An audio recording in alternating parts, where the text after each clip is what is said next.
പെരുന്നാളല്ലേ ചെക്കന്മാരെ, dress എടുത്തങ്ങള്? ആരും dress എടുത്തിട്ടില്ലല്ലോ. ഞാനേ ഇങ്ങനത്തെ സാധനം കൊണ്ട് വന്നാല് എന്തെങ്കിലും ആരും ഡ്രസ് എടുക്കാത്തെ?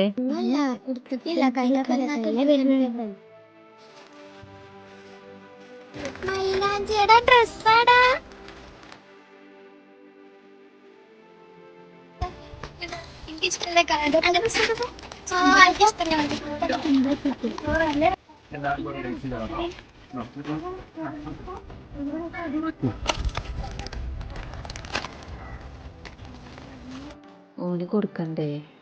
എന്തിനാ ഓനൊക്കെ വലിയ പൈസ അത് വേറെ ആർക്കും ഇല്ലാത്തത് കൊടുക്കാം. ഓനൊക്കെ 10 തന്നെ എടുത്തിട്ടുണ്ടാവും.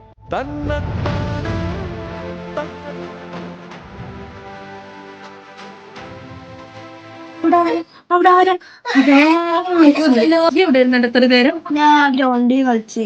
ആ ഷാനാശാപ്പൂട്ടും വന്നു. ഒപ്പമുള്ള എല്ലാ കുട്ടികൾക്കും ഡ്രസ്സ് കൊടുത്തു. ശാസ്ത്രം തന്നീര ഒരാൾക്കേലും ഡ്രസ് എടുത്തോട്ടെ, ഞാൻ ഈ കുട്ടീനെ നോക്കിയിട്ട് വരാട്ടോ. അല്ല, ഉമ്മാന്റെ കുട്ടി എന്താ വാർത്ത പറഞ്ഞത്? എന്താക്കൊരു സങ്കടം പോലെ. നമുക്ക് മാത്രം ഡ്രസ്സ് ഇല്ലെന്ന് വെച്ച് എല്ലാവർക്കും കൊടുത്തു. ടിച്ച് മാത്രം ഡ്രസ്സ് ഒന്നുമില്ല. എന്താന്നറിയോ, നമ്മളെ പ്രശ്നങ്ങളൊന്നും ഒരിക്കലും അറിയില്ല. അങ്ങനെ ഒരു തരാത്ത ആൾക്കാരൊന്നും അല്ലല്ലോ. നമ്മള് ആൾക്കാരെ മുന്നിൽ നോക്കുകയാണെങ്കിൽ നമ്മള് വലിയ പരക്കാരാണ്, പണക്കാരാണ്. പ്രവാസികളെ പ്രശ്നങ്ങളൊന്നും പുറത്തുള്ളവർക്ക് അറിയില്ല. എന്തെങ്കിലുമൊക്കെ ഉണ്ടെങ്കിൽ നമ്മള് ആശുപത്രിക്ക് എന്തെങ്കിലും ഒരു കുപ്പായ എടുക്കൂലായിരുന്നു. നമ്മളിപ്പച്ചിന്റെ പ്രശ്നങ്ങൾ മാറിയിട്ടേ നമുക്ക് എത്ര വേണേലും ഡ്രസ്സ് എടുക്കാം. നാളെ പള്ളിക്ക് എല്ലാവർക്കും പുതിയ ഡ്രസ്സ് ഉണ്ടാവും. ഇച്ച് മാത്രം ഉണ്ടാവൂലേ? ഇതൊന്നും ആലോചിക്കണ്ട, എല്ലാത്തിനും പഠിച്ചോനൊരു വഴി കാണും. നാളെ പെരുന്നാൾ. ഇപ്പൊ എവിടെ ഭക്ഷണം?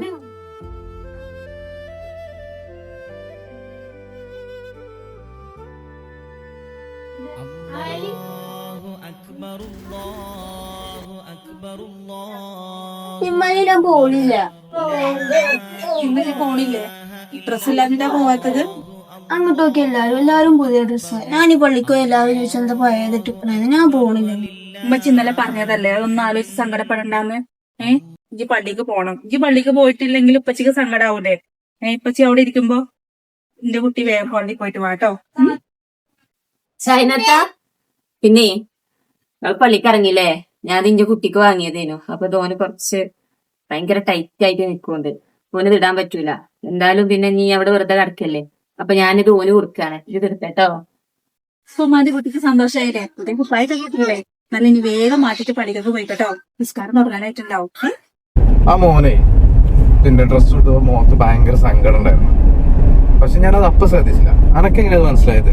ഓന്റെ മുഖത്തേക്ക് നോക്കിയപ്പോ തന്നെ മനസ്സിലായി ഭയങ്കര സങ്കടം. ഞാൻ ഇന്നലെ വൈകുന്നേരത്ത് സെക്യൂറിന്റെ സാധനങ്ങളൊക്കെ മേടിക്കാൻ വേണ്ടി ചെന്നപ്പോ സെക്യൂർ എന്നോട് പറഞ്ഞത് പിന്നെ ഈ ചെറുങ്ങായി ഇങ്ങനെ കുടുങ്ങിക്കാണ്, പ്രവാസിയാണൊക്കെ പറഞ്ഞ കുറെ ബുദ്ധിമുട്ട് പ്രയാസമൊക്കെ പറഞ്ഞു.